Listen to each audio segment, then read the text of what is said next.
জয়ন্তী পালন উৎসব যোগীরাজ বন্দনা দিয়ে শুরু হচ্ছে। সমবেত কণ্ঠে যোগীরাজ বন্দনা।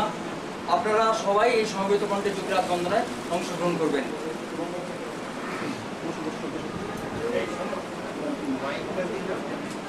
না